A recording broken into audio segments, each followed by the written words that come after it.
Sean, One Nation is reaping the benefits of this shift right now. So why is that? What are the conditions that allow One Nation to thrive as they are at the moment? Well, one of them arguably is coalition chaos, but there are also real structural forces which drive support for One Nation. David Marr wrote a quarterly essay about Pauline Hanson One Nation 10 years ago, and he identified a few causes. Nostalgia was one, concern for law and order was another, but there were two really big ones, and they're not very surprising.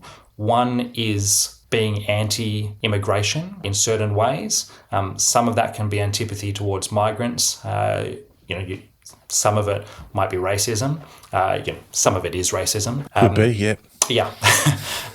And then the other is distrust of government. And what we've seen over recent years is rises in both of those things. We know distrust of government, distrust of institutions has been on a rising trend line for quite some time. Migration, meanwhile, and this is interesting and I think quite disturbing, 10 years ago, 1/3 of Australians said that migration was too high.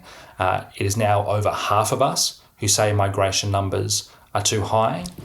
Now, you could say that some of that is particularly of this moment, and that is because migration numbers were particularly high after COVID.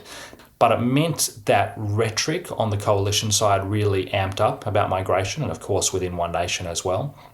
And it meant that Labor as well were talking about bringing down migration numbers. When we see housing and immigration being talked about more and more as connected issues and being talked about with quite dramatic rhetoric, and Andrew Hastie has used quite dramatic rhetoric, that absolutely means that fears around migration could amp up. And I think it is very possible that with the rise of One Nation, with the Nationals trying to compete with One Nation, with the Liberals heading towards taking on a more conservative leader, with housing remaining a problem, the stage is really set for a pretty ugly debate over the next couple of years.